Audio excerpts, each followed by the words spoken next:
Hi అండి. Puri mutton curry చూడండి ఎలా ఉందో. నేను పూరి చేశాను ఈరోజు ఇంట్లో టిఫిన్కి. ఫస్ట్గా మనం ఒక గిన్నెలోకండి గోధుమ పిండి తీసుకోవాలి. మనకు సరిపోయేంత గోధుమ పిండి తీసుకోనండి. పూరీలు ఆయిల్ పీల్చకుండా మెత్తగా రావాలంటే ఈ పూరీ పిండి మనం ఇట్లా కలుపుతాం కదా, గోధుమ పిండి కలిపేటప్పుడు అండి దాంట్లో కొంచెం ఈ బొంబాయి రవ్వ, కొంచెం షుగర్, కొంచెం సాల్ట్, అవి మూడు వేసి బాగా కలిసేంత వరకు అట్లా తిప్పుకోవాలి. అవి మూడు అట్లా పిండిలో కలవాలి. కలిసేంత వరకు అవి మూడు వేసుకొని బాగా కలిపిన తర్వాత కొంచెం ఆయిల్ వేసుకోవాలండి పిండిలో, పొడి పిండిలో. కొంచెం ఆయిల్ వేసుకున్న తర్వాత ఈ ఆయిల్ కంప్లీట్గా అది కలిసిపోవాలి పిండిలో. అట్లా కొంచెం కొంచెం ముద్దలు పడకుండా, పడదండి ముద్దలు పడదు, కొంచెమే కాబట్టి మనం ఆయిల్ వేసింది ముద్దలాగేం కాదు. అట్లా నీట్గా కలపండి. అట్లా కలిపిన తర్వాత కొన్ని వాటర్, దానికి సరిపోయేన్ని వాటర్ తీసుకొని అట్లా కొన్ని కొన్ని కలుపుకుంటూ కొన్ని కొన్ని నీళ్లు పోసుకుంటూ పిండి మెత్తగా కలిసేంత వరకు కలపాలి.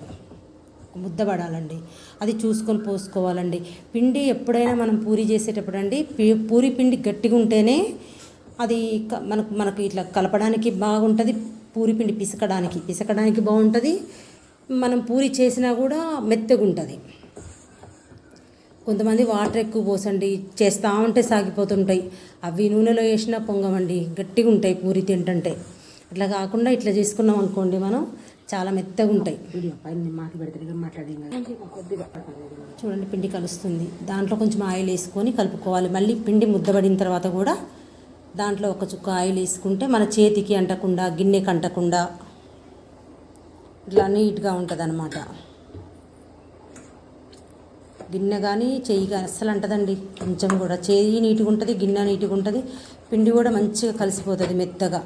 ఇట్లా బాగా కలిసినంత వరకు కలుపుకొని చూడండి ఎంత స్మూత్గా అయిందో, ఎంత గట్టిగా ఉన్న పిండి. ఇలా చాలాసేపు కలుపుకోవాలన్నమాట పూరి పిండి. కొంతమంది ఏం చేస్తారు, కొంచెంసేపు కలిపి అది కలపలేక వెంటనే పూరి కానీ చపాతి కానీ చేస్తే అండి అవి అస్సలు మెత్తగా ఉండవు. ఇట్లా చేస్తే మాత్రం మెత్తగా ఉంటాయి. అట్లా మనకు సరిపోయేంత మనం పూరి ఏ సైజులో చేసుకుంటామో ఆ సైజులో ఇట్లా ఉండలు చేసుకొని పక్కన పెట్టుకోవాలి. పెట్టుకున్నాక పొడిపిండి అంటించుకుంటూ ఈ ఉండలు అనేవి పూరీలు తీసుకోవాలి.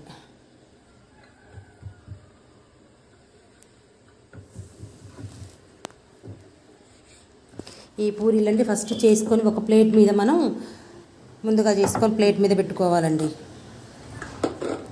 ఒక ప్లేట్ మీద తీసుకొని ఈ పూరి మొత్తం చేయడం అయిపోయిన తర్వాత ఒకేసారి కాల్చుకోవాలి.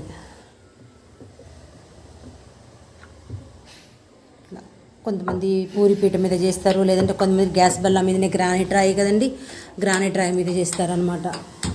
అట్లా ఇవి చేయడం అయిపోయిన తర్వాత కళాయి గ్యాస్ మీద పెట్టుకొని మనం ఎంత పూరికి ఎంత పిండి పిసుక్కున్నామో, ఎన్ని పూరీలు అయినాయో వాటికి తగినంతగా ఆయిల్ పోసుకోవాలండి. ఎక్కువ ఆయిల్ పోసుకున్నాం అనుకోండి, మనం పూరి చేసేటప్పుడు పొడిపిండి వేసి చేస్తాం కదండి, ఆ పూరి నూనెలో వేయగానే ఆ పిండి అనేది ఒక్కొక్కసారి నూనెలో కలిసిపోతుంటుంది, కలిసి నూనె కలర్ మారిపోతుంటుంది. అట్లా కాకుండా మనం వీటికి సరిపోయేంతే ఆయిల్ వేసుకోవాలి కళాయిలో. చూడండి పూరీలు ఎలా పొంగుతాయో.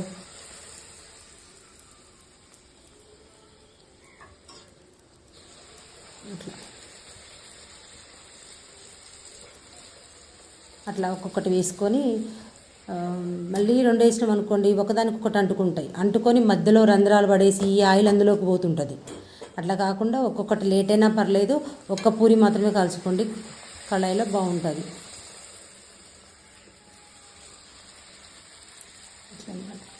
చూడండి ఎంత మెత్తగా, చూస్తుంటేనే మెత్తగా ఉన్నట్టుగా కనిపిస్తున్నాయి, మంచిగా పొంగుతున్నాయి.